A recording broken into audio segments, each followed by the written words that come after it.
இயக்குனர் திலகம் கே பாக்கியராஜன் மறைந்து 2 வாரம் ஆயிடுச்சு. 2 வாரத்தில் அவங்க குடும்பமே அந்த துக்கத்துலேருந்து கொஞ்சம் கொஞ்சமாக மீண்டு அடுத்தடுத்த வேலைக்கு அதுதான் வேலை வழி இல்லைங்களா. அதே நினச்சிட்டு உள்ளே உண்மையிலே பெரிய உண்மை பூர்ணிமா அவர்களுக்கும் சாந்தனு அவருடைய மகள் எல்லாருக்கும் ஒரு பெரிய கஷ்டம் இருக்கும். வந்து ஏன்னா திடீர்னு ஒரு இது நீங்கள் அவர் வந்து ஒரு உடம்பு சரியில்லாமல் இருந்தார், ஹாஸ்பிட்டலில் கிடந்தார், சீக்காலியாக கிடந்தாருன்னு பரவாயில்ல. முன்னாள் பார்த்தீங்கன்னா குஷ்பு வீட்டு கல்யாணத்துக்கு போயிட்டு கோவா போயிட்டு வந்தார். மறுநாள் காலையில் இந்த மாதிரி ஒரு நிலைமைனா அது ஒரு பேரதிர்ச்சி. அதை தாண்டி பல லட்சம் ரசிகர்களுக்கும் ஒரு பெரிய இதுதான். ஏன்னா பாக்கியராஜ் அவருடைய திரைப்படத்தை சார்ந்து அவர் எழுத்துக்கு அவ்வளோ பெரிய வந்து ஒரு வசீகரம் உண்டு.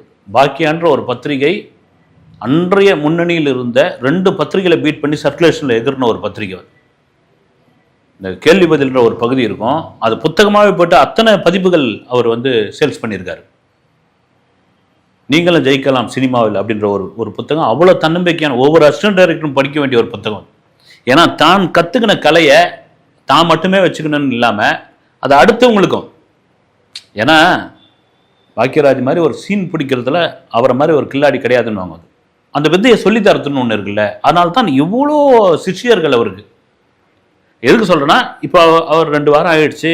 இந்த கோயம்புத்தூரில் கூட இயக்குனர் ஆர் சுந்தரராஜன் ஒரு கூட்டம் ஒன்று நடத்தியிருந்தார். அவ்வளோ பேர் வருத்தப்பட்டு பேசியிருந்தாங்க. இந்த கோயம்புத்தூரை சேர்ந்தவர் அவங்கெல்லாம் இங்கே வர முடியாதுன்றதுக்காக தான் நான் இந்த கூட்டத்தை ஏற்பாடு பண்ணியிருந்தேன் அப்படின்னு சொல்லி அங்கே பல பேர் பேசியிருந்தாங்க. அங்கே பார்த்தீங்கன்னா சாந்தனும் பூர்ணிமா அவர்களும் அவ்வளோ மனசு கஷ்டப்பட்டுருந்தாங்க. இப்போ அடுத்தடுத்த வேலைகள் இப்போ சாந்தன் நடிக்க போகணும், அப்புறம் அவங்க அடுத்த வேலையை பார்க்கணும்.